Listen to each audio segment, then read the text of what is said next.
Mga ka-RSP, ang dengue ay isa sa mga sakit na patuloy na nakakaapekto sa ating mga kababayan, lalo na sa panahon ng tag-ulan. Pero nito lang ay may magandang balita ang Department of Science and Technology o DOST. Sila ay naghahanap ng mga makabagong solusyon sa dengue mula sa ating sariling kalikasan. Kaya naman, alam mo ba, Leslie, recently lang ay isinapubliko ng may research sila tungkol sa paggamit ng forest-based solution bilang insect repellents at para mas maintindihan natin ang mga detalye at implikasyon ng kanilang pananaliksik, makakapanayan po natin si Forester Florena Samiano, isang senior science research specialist mula sa DOST FPRDI. Magandang umaga po sa iyo, ma'am. Magandang umaga po. Magandang umaga po, Ma'am Leslie and Sir Noel at sa lahat po ng inyong taga-subaybay sa Rise and Shine Pilipinas. Ayan. Ma'am, ano po ba ang nagbigay inspirasyon sa DOST FPRDI na tuklasin ang mga forest-based products gaya ng cinnamon bark at resin bilang panlaban sa lamok? At paano ito naaayon sa inyong mga research? Yes po. Ito pong aming opisina kasi ay nasa loob ng Mount Makiling Forest Reserve sa loob ng UP Los Baños Forestry Campus. So pagpatak po kalimitan ng mga alas 5 ng hapon onwards, pag nagsisimula ng dumilim, marami na po talagang lamok. So, nung time po na naisip namin ito ay isa pa rin ang Laguna sa may mataas na dengue cases. At sa mga pag-aaral po kasi namin ng mga nagre-research po kami ng mga iba't ibang aromatic plants and trees like yung cinnamon nga po, almasiga and pili at iba pa pong mga aromatic plants na for essential oils. And kung saan yung application nito for possible flavors and fragrances kasi we have the flavors and fragrances from the Forest Technology Program.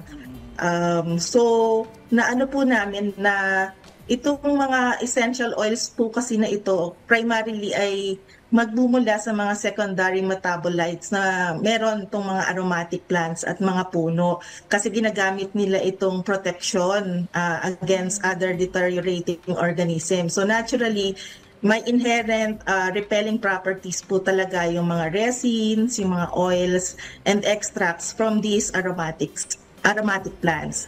And nung una po kasi ginagamit namin, parang nilalagay namin yung mga oils sa diffuser, pang repel, pang insect disinfectant. Kaso na-realize namin, masyadong mahal yung mga oils, yung mga essential oils. And na-observe lang po naman namin, madaming processed waste residues after oil extraction. Sa lab po namin, matatagpo, after namin siya i-extract, andyan na yung may solid and liquid residues, mga spent leaves, spent barks, spent resins, and even hydrosol na aromatic pa rin naman po. May maaamoy ka pa rin aroma. So sa amin po, doon nagsimula.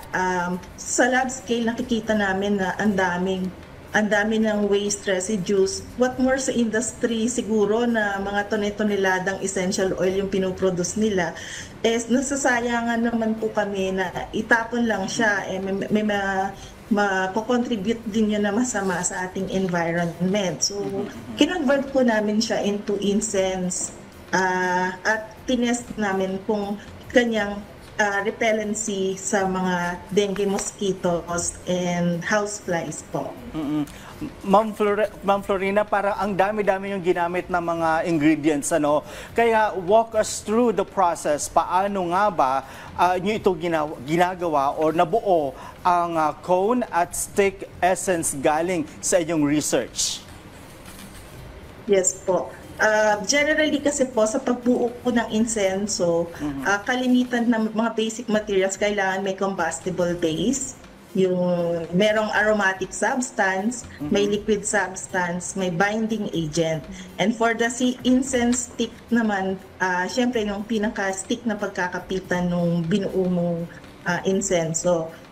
Ito pong mga nabanggit ko earlier, yung mga cinnamon spent barks and leaves, yung mga spent resins from Almasiga and Pili resin at saka yung mga hydrosol po na ito na supposedly ay patapon na sana, pero ay yun po yung ginamit namin. Tapos yung sa stick naman po, ang ginamit namin yung bamboo kasi we also have research on bamboo. We do R&D sa bamboo sa FPRDI. So yun po, pinag-aralan po namin yung tamang proportion ng mga materialis na to kasi critical po yung pagmo-mold ng insenso. Dapat hindi siya madudurog after mo siyang i-mold. Kasi yun yung pagmamarket mo, dapat hindi durog yung produkto mo, paano mo siya susunugin. So we developed several formulations po ng incense cones and incense sticks using these materials. At inobserve po namin yung burning time, burning quality, and even yung fragrance. Pati po yung kanyang repellency property, pag-repel ng dengue mosquitoes and houseflies. So we also, aside po sa insect repellency testing, nag-undergo din po, in-employ po namin ito sa solid phase micro extraction sa gas chromatography mass spectrometry para ma-identify naman po yung mga volatile compounds and aroma profiles na responsible sa aroma, sa fragrance, at yung din yung nakaka-repel sa mga insekto gamit tong insenso na ito. Based sa mga scientific test po ninyo, gaano po ba ka-epektibo itong forest-based solutions? And ligtas po ba ang mga paggamit ng mga forest-based products sa mga bata at saka po sa matatanda? Yes po, tinry po namin siyang sa test cage method po, dinocument po namin yung kanyang, naglabas kami ng mga lamok sa loob ng test cage and then inobserve namin siya. Tapos nakaka-repel naman po siya ng mga insect, ng mosquitoes and ng houseflies. Then, yung in terms naman po sa mga na-detect na compounds, mga naman po siya, parang kumbaga ay yung responsible sa fragrance niya, yung isa po ay yung creosol na may antisepsis and dioxidization property. Siya din po yung responsible sa kanyang spicy vanilla note na maaamoy natin. Meron din po siyang strong germicide property at kalimitan po in low concentration tong creosol po yung ginagamit as effective disinfectant and antiseptics. Yun din pong furfural, pag ito po kalimitan ay maamoy pag mga parang nasusunog na caramel aroma, ginagamit din naman po itong pang fumigant.